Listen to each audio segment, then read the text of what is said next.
I think you can hear me better now. Yeah, I'm sorry about that, I forgot. Yeah. So, I just repeat briefly what I just said. I'm Corben, NetBSD developer, and now also EdgeBSD. So why EdgeBSD? Yeah, because NetBSD is a modern and cool operating system. So it drives lots of research development efforts, like RUMP and Minix. It runs almost everywhere, but it uses CVS for development. And unfortunately, modern coders, like I would define myself maybe, no longer like to use CVS because it's a decentralized world. And also, modern users don't want to phone with a Raspberry Pi because it's cool to run NetBSD on a Raspberry Pi, but if you want to run NetBSD on your phone, for instance, well, you don't want it to look like this. Maybe it's fine for you, I don't know. And it's a really open phone. You can see whatever is going on. You can see when your battery blows up, it's right there. This is a really cool project, though. I don't mean to say anything wrong, but right now NetBSD runs on this, but you may not want to have this in your pocket every day. However, this proves the point also that NetBSD can run on a phone. So it was one of the reasons why I started EdgeBSD in the first place. One of the few reasons, one of the lots of reasons. Anyway, NetBSD has tons of cool features, but a lot of them are unfortunately disabled by default, or they are not used much, and they tend to rot, and this is really sad, like him right here. Like NetBSD was the first major OS to have signed binary packages or support for signed binary packages, because actually they were never generated in the first place, officially at least. ASLR was here a long time ago, but never enabled by default, so it has a few bugs still, even if it does work a bit. SSP is also used in some places, but not everywhere, so it's not always possible to build a tree if you enable it for like ARM or places like that. But generally wise, I wanted more freedom to test, break, share, and review code with friends and between my different machines and all of that, and CVS makes it a pain. So EdgeBSD started as sort of a fork of NetBSD using Git. So it started in July 2013, that's a bit more than a year ago. Just before the announcement, just in case, I beefed up the web hosting, and I announced it at FrostCon that same month. And my web hosting, in spite of the beefing up, didn't survive a Reddit attack. It went on Reddit. And so after that, I presented the project again, a bit less rushed at FOSDEM 2014. There is a video for this also. And I presented also a more in-depth opinion about what we could improve in NetBSD regarding processes and so on in EuroBSDcon this year. So it's called Carve in NetBSD, but it was actually from Guillaume Lameillou, another NetBSD developer, last Mayu, and myself. And also right now I'm rushing this talk, unfortunately, but I hope it's going to be entertaining anyway, or informational at least. Okay, so what do I have today? Actually, I have more stuff. I should have taken a bit more hardware on my table, but I have some time for that. But before getting into hardware, I have some mirrors. So Jörg Sonnenberger, a NetBSD developer, has worked for a while on converting the CVS tree to Git through Fossil, actually. And he's been publishing this on GitHub. And so I felt like, okay, why not try to work with this instead of the CVS tree? So basically, we have a mirror of these two original trees, plus trees where we allow ourselves to modify stuff. One for source, one for package source. And any official developer of the EdgeBSD project can just push code, except for master and the release branches, which are managed by the release manager, meaning me right now, but you can join. So all it takes to be an official developer is to agree on our current project organization document, it's like one page, and to give me your public SSH key. I just feed it into our system, and then you can do whatever you want over SSH, except pushing to master and release branches, because there is still a process. Anyway, so we do have also a couple more repositories than just source and package source. One for the infrastructure work, like where I push the cron jobs, and some binaries which are used for bulk builds. The artwork, because we have a very nice logo on the left. We have a mascot, but we don't have a logo for the mascot yet.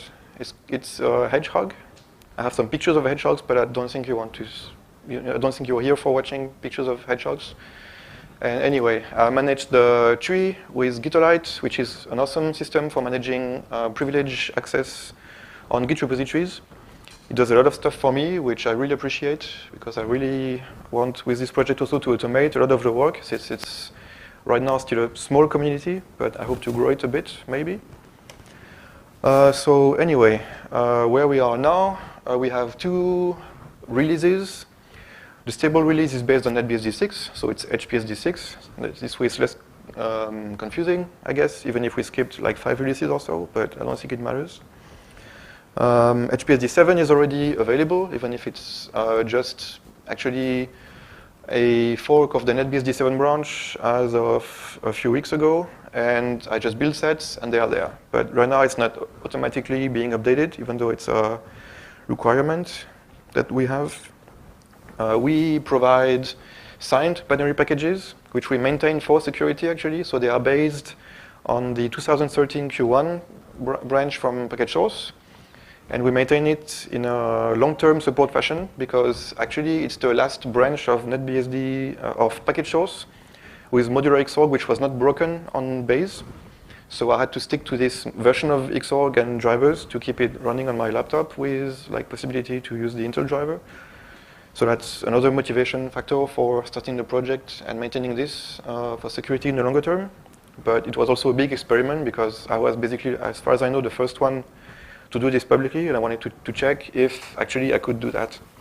The answer is yes and no. I'm behind security updates, but on the other hand, with Git it was very easy to just pull changes from the security updates on the current branch and to get them back. So this is quite okay. It's not such a big deal. And more than that, another thing that we achieved is to build the packages in an unprivileged mode. So NetBSD package source, if you want to publish binary packages, usually you will build them as root. And I don't like that. So instead, I managed to use fake root and to trick package source into building packages which are exactly like they would be if they would be built privileged, except they are not. So the only issue is when I install then the packages inside the bulk builder, where I have to use fake root sometimes when it creates users and groups, and I have to pre-feed the users and groups. But actually, it's possible to automate all of that also, because you can put hooks on packages when they get installed. You create the users and groups ahead of time, and it's not also such a big deal. So this works, and we can do it. Yes. One question: are you building all stacks of the packages unprivileged, even the fake root stack? Yeah. And it works for all packages, or do you have a rest of like a handful of packages that need root during the fake root? So during build time, I had absolutely no issue with no package at all, because package source is usually meant to also work unprivileged. So I guess the few issues that there might have been around that already. Like you can bootstrap in unprivileged mode, but then it will generate different kind of packages, like which are meant only for you, and they are slightly different. And the issue that I have is when the install scripts create users and groups or do otherwise privileged operations where they fail. And so in this case, either I run them using fake root, or I create the users and groups ahead of time, and usually it's okay. So this works. So the current community, if you want to check out what we are up to, we are mostly hanging out on IRC right now. Actually, almost everything is on IRC right now, which is good and bad, because then it doesn't get archived, even if we have really fruitful discussions. So we have the EdgeBSD channel on Freenode. We have like 5-6 developers who are like talking a lot and coding a bit, or coding a lot sometimes, like Jan over there. That's not a real picture of Jan. That's all I could find. Sorry, mate. And we also have 2 mailing lists, which are therefore not very active right now, but we have one for users and one for developers. Usually I cross-post anyway, because I have only big announcements there, because yeah, we don't have much traffic right now, but maybe with more people, hopefully they're going to be more useful. Anyway, now to get a bit more into details of more motivations why I spoke about the phone thingy and another reason for the project. Before doing all of that and joining NetBSD, I was part of the OpenMoko adventure, which was a smartphone looking like this. So a bit ugly, I have to admit. all plastic. But other than that, it was great. Some people even say it was the new iPhone, the open source smartphone.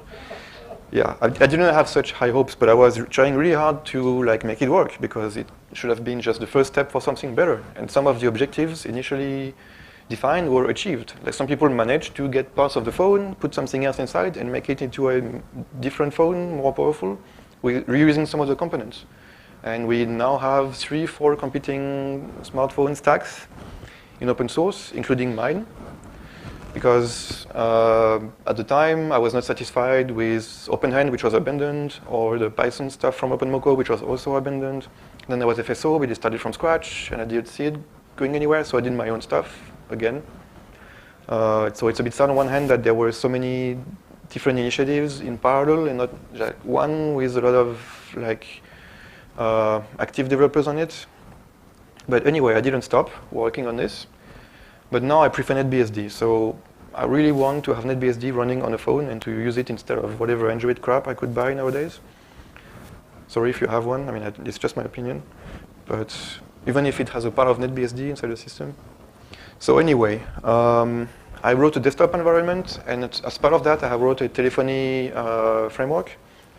And it is my intention as the benevolent dictator to impose the default desktop to impose my desktop as the default one. But then we do have a reference software stack on which everybody must focus, or at least it gets installed by default, so that things are tested and hopefully being debugged and working properly. So the project is called D4ROS, something that I've been working on about 10 years right now, by now, if not 13 actually.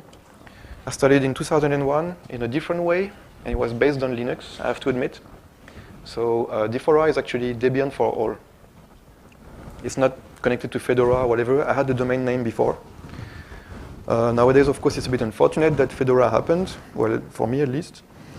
But anyway, the project is composed of 3 major directions for development: a distributed framework, a self-hosting environment, and a graphical interface.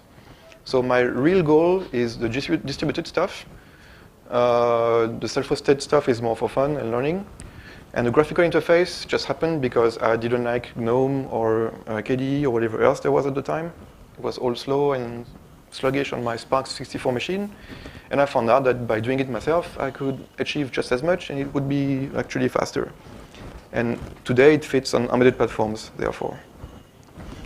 So I can speak more about the distributed stuff a bit later. Technically, it's a lot like what Jordan mentioned inside the keynote, to have like distributed single point of access inside the system, and one way to do everything, and to have events all coming from the same place. And this is all there, even if it's just a really rough prototype, really hackish, but it used to work at some point. Now I'm currently rewriting everything a bit more seriously, but it's a bit tough to tackle everything at the same time. So anyway, the desktop. It has a file and desktop manager. It has a panel, a web browser, mail client, telephony application that I mentioned, media player, screensaver, camera application, and so on and so forth, even documentation, all written with GTK2, no other dependencies whenever I could achieve it, and the Unix way. You can just take like the media player alone on its own, and it's going to work. Unlike some of the GNOME stuff and whatever, which need whichever bus or whatever else. What I don't have right now still is a proper window manager, and a session manager also would be nice. If you want to have a quick look at it, actually I'm running it right now. So if I just leave the PDF viewer, which I could have used mine actually. Well, it was written by a friend, one of the few contributions that I got. So it should be like this. Yeah. So this is from the D4R desktop. It even works full screen as far as I know. It's not great. It doesn't zoom in automatically yet, blah, blah, blah, but it's work in progress. So that's the PDF viewer. I also have a file manager, like in here. Can make things bigger a bit. So I have thumbnail support and a plugin system here, so you can have a directory tree, go through your system, blah, blah, blah, like you would expect. I also have a camera application because I'm targeting embedded, so I also have something to take pictures. Hopefully it's going to work. Why doesn't it work? Come on. Oh, it's here. Okay, I couldn't see it on my screen. So it's busy. Why is it busy? Something is using my camera device for some reason. Fuck you, NSA.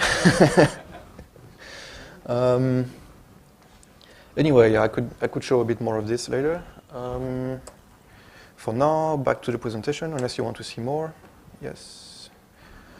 So I'm working on a graphical installer based on the same applications, same like framework that I did.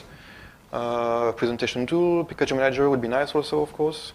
I have a beginning of a development environment also based on this, with a simulator for embedded devices, where you have a small X window with the same depth, DPI, not depth, but DPI, same resolution as the actual phone or device you're emulating, and you can check also if the font size is fine, the picture resizing, and so on. A beginning of a graphical disassembler, an hexadecimal editor, and so on. Of course, I would like to work more on the distributed stuff. That's something else. But right now, as things are, I'm already fairly well integrated with NetBSD as a thing. I can even show some of that. Like if I disconnect the AC, it should say, maybe, yeah. You can see only part of that, but on the top right, it says ACPI, ACAD0, adapter disconnected. I can put it back. It will be happy. Full performance, awesome. Of course, for an end user right now, ACPI, ACAD0 is not very talkative, but this can be tuned, of course. I have also, what can I show, like the battery reports. If I just press the battery button on my laptop, it's going to show this, which is quite neat. So this is like all fairly easy to implement. Like you just basically do panel message with, like you can choose a separate icon, I guess, like warning, and or I can even have this, hello people, and you should say yes. So you can easily script events from the system, have them integrated here, have your own widgets up there. I mean, it works fairly easily. I have to document a bit more, as always. But I've been giving a couple talks about this, the DifferOS desktop at PackageSourceCon, and a bit more in detail at FOSDEM this year. There are videos online. So if you want to have more details, and we don't have enough time today, we can have a look at this or come to see me at any time. The website is differa.org. So you're free to have a look, even if I admit that the website is not in the best shape right now. So now, the hardware. Yes, we can play a bit more with toys. So I brought some stuff, some of which I already demonstrated at a couple different talks. Touch on EdgeBSD at EuroBSDcon 2 years ago. And there are more recent versions of this talk. It's about a tablet device, which I brought here, which runs NetBSD with my desktop environment in a finger-friendly mode.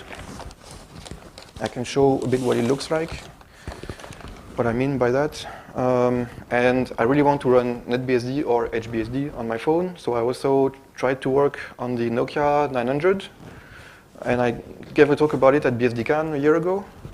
So this is the tablet that I'm working on sometimes. So it's called the WeTab. It doesn't have a BIOS, so it starts directly into the NetBSD bootloader, which is really cool. We can even hide that with a splash screen, and it would look like a commercial device, like just go straight into like some nice screen, and then after 1 minute, it boots the user interface. And it has like a slot for a SIM card, Wi-Fi, and everything works. So if you are interested, you can also come here and touch the device. It will actually react, and hopefully in the same place as where you press the screen. And if not, I'm responsible. I wrote the fucking driver. So let's have a look. So unfortunately, my camera doesn't work, and it wouldn't be very practical to show it like this. I don't think our live stream clients, is that how we say it? Can see much right now, so I'm going to try to put some stuff on screen instead. So I mentioned this development environment. I have something called the simulator, very original name. And basically, it's like this. It's like XNest, or what's the other one that I'm using? I forgot. Zephyr. And so you can say, okay, I want to run bin, no, I put everything in embedded, bin/panel, and it will run the same panel that I'm running right now on my desktop, but in embedded mode with my current desktop configuration. So unfortunately, it's not very reliable right now because it uses the same font size and everything. You don't have much time to tweak, but I can do more. I can run a window manager, like I can try Matchbox. Hopefully, it's not going to crash everything. Okay, it's not that. It should be. Okay, otherwise, I can try Metacity. Yes, okay, so now I have even virtual desktops and everything. And I can run the file manager again in embedded mode.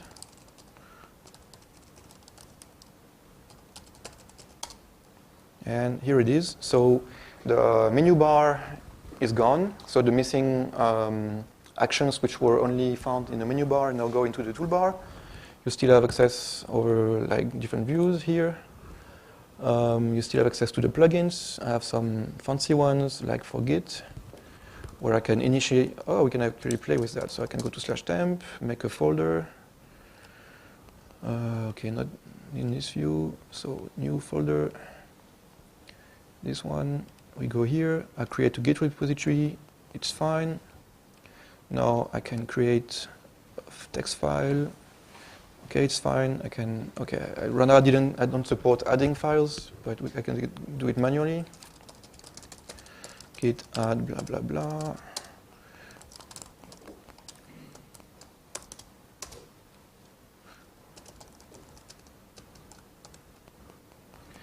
Save, and now if I come back here, I should be able to say, okay, I want the log, and there you go, you have it, and it works the same way. It's just running regular commands in a stupid window. It was the same way for CVS and for SVN, and it's fairly simple to extend. I also have like some properties, and you can also have them here. Blah blah. In embedded mode, there is like third button emulation through GTK. It just triggers the pop-ups. So basically, that's what it looks like. And of course, I can tweak the configuration to make the window manager bar go away, like with Matchbox. I can make the icons a bit bigger, and then with the finger, it's easy to access everything and use the system, even if it's on a small screen. So it's kind of neat. Hopefully, I want my slides again. And then the Nokia 900. So unfortunately, I'm afraid it will not be charged, but I can show you anyway. I have an EdgeBSD kernel running, booting on my 900 phone, if I have it here somewhere. And there is a video also online as part of my talk at EdgeBSDcon, I believe, so you can see it actually booting here. I doubt that it's charged, no, but I can connect it. I'm not the only one to actually be working on a phone hardware right now inside an EdgeBSD project. I believe Reinu is working on a Samsung stock right now. I saw some commits. I don't have any Samsung phone, so I couldn't check anything yet, but looks like I'm not the only one to have interest in this, which is really cool. And yeah, I mentioned that the demo on this phone right now is a long one because it still takes a couple minutes to boot. But that's with the sources from 2 years ago, and since then there was a lot of progress, and I couldn't test with a more recent kernel on this hardware yet. No time for that, sorry. But if you want to have a look at NetBSD booting on this, it should work after it charged for a couple minutes. And I can show you.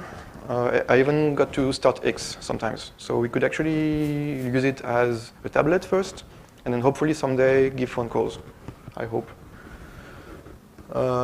So how to make this whole development tasks more convenient, how to make everything easier. We, as part of EdgeBSD, need to cross-build packages. We are not doing this right now, but there is some good stuff going on with NetBSD, with package source, where it should be possible. I believe there is another C wrapper project. There is a talk about it tomorrow, if I remember, from Jorg and Martin Husemann. And they are making this much more convenient. I didn't follow much myself, but apparently they got a lot of progress.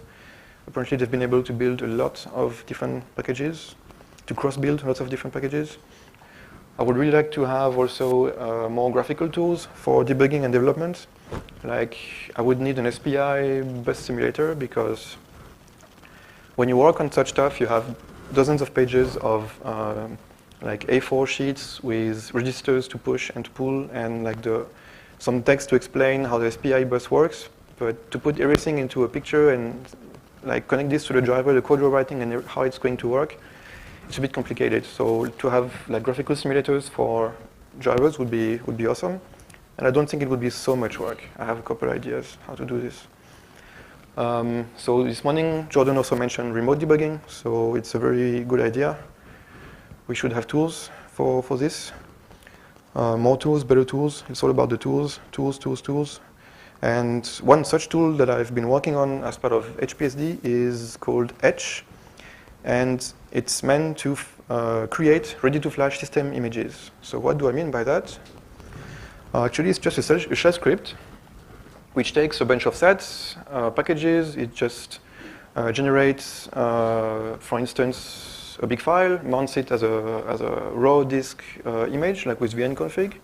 It looks like a disk to the system, so you can run Fdisk on it, you can partition it, prepare everything, install everything like it would be in a root, and bam, you have a bootable system after that. You can even install the bootloader on this virtual device, and it works, supposedly. I hope, I guess my demo will not work just for the bootloader thing. I can fix it.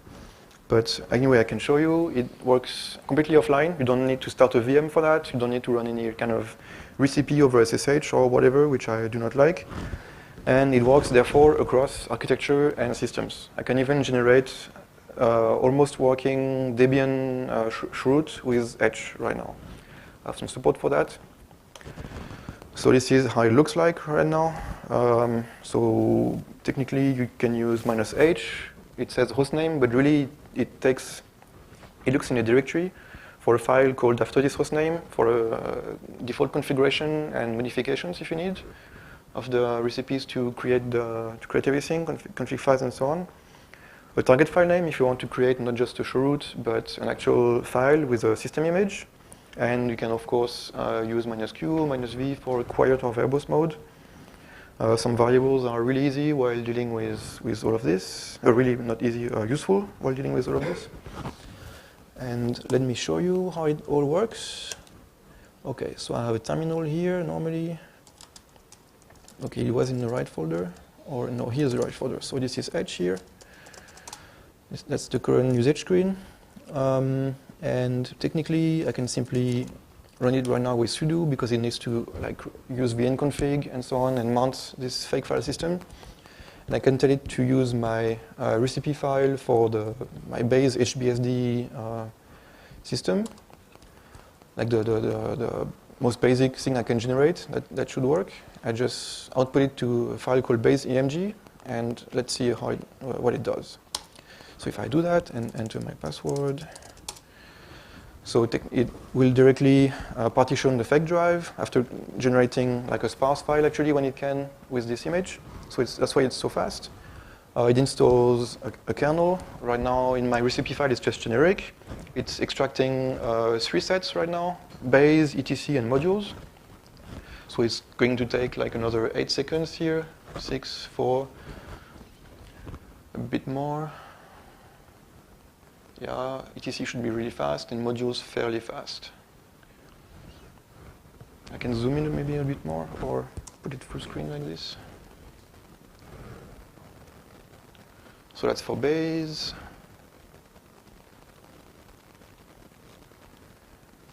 Please go ahead and complete. Yes. Okay, etc now. Simple. I'm using progress from NetBSD for the progress bar.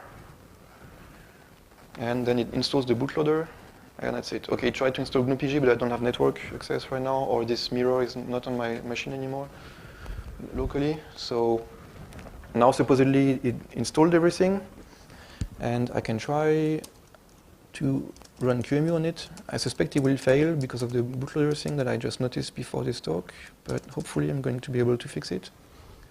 Let's try to launch it anyway first, real quick. Ah, it works. Okay, so I found a fix. So I prefer when it's this way.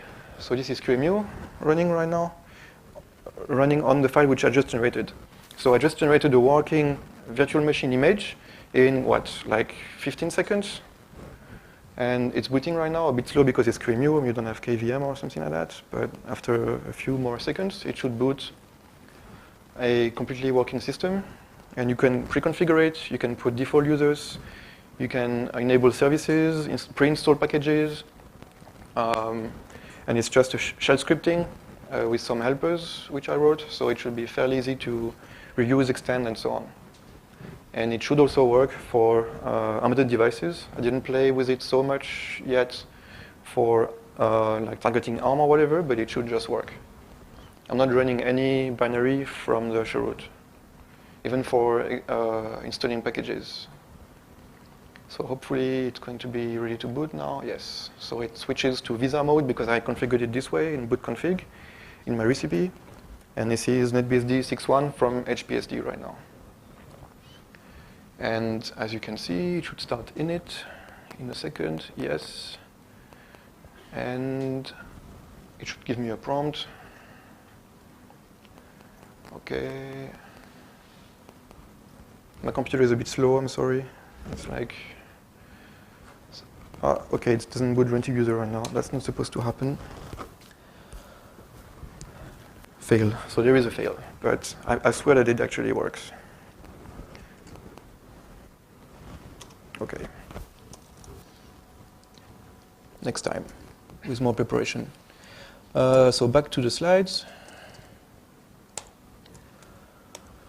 Now moving on to the goals of the project, what we want to achieve after this first year of activity. Well, more security. It's one of my main areas personally. I do this as a living. I'm a security consultant. I want to have also less software in base, for instance, maybe replace init, like Jordan mentioned also during the keynote. It's an idea that I have in mind for quite a while now. And we have lots and lots of ideas. It's always easier to have ideas than actually doing them, but yeah, it's work in progress. There's been some progress. So where to find us? Not surprisingly, on IRC, we have a website, edgebsd.org. We have 2 mailing lists, as I mentioned earlier. This is to reach me directly, and hopefully you're not sleeping right now, so I'd be very happy to see you join and have a look, or like say it's cool, because it's always nice when people say it's cool. And thank you for your attention today. Hope to talk to you later. Don't hesitate if you have any questions. Anything more I could show? How much time do I have? 10 minutes. Okay. Did I speak too fast? Okay, cool. So if you can see it, right here it's a screensaver that I wrote using the default GNOME background, which slightly slides to the bottom right.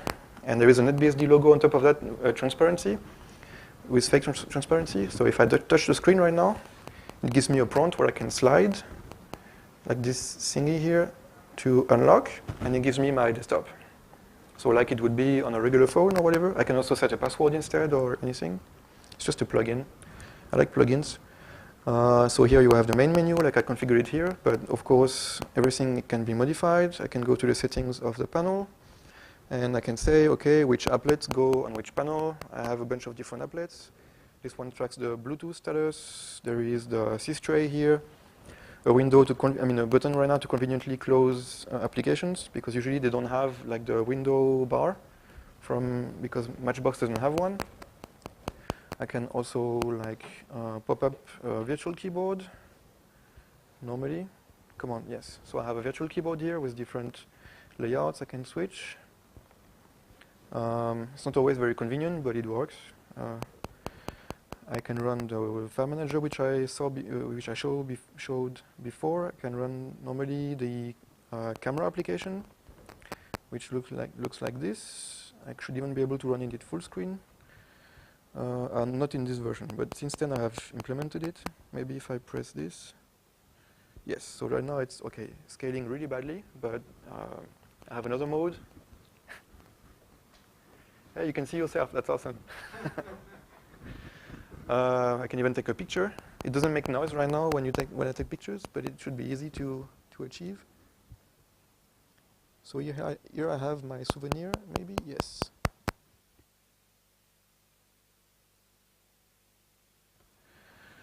I have a gallery application like on my phone, and it starts automatically the file manager in the right folder, like DCIM, like on a regular phone or camera.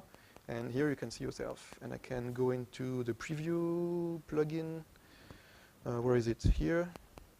And if I press edit, it should start GIMP if I configured it or something like that. Maybe I didn't. Or I can view it like in an image viewer like this. So here you are. So I'm really trying to like gather the whole user experience from regular devices into this environment. And it's not so bad, I believe. And of course, if you need, there is always a terminal. Yeah. And this one is actually Xterm embedded into a GTK application, and you can create new tabs with Xterm inside.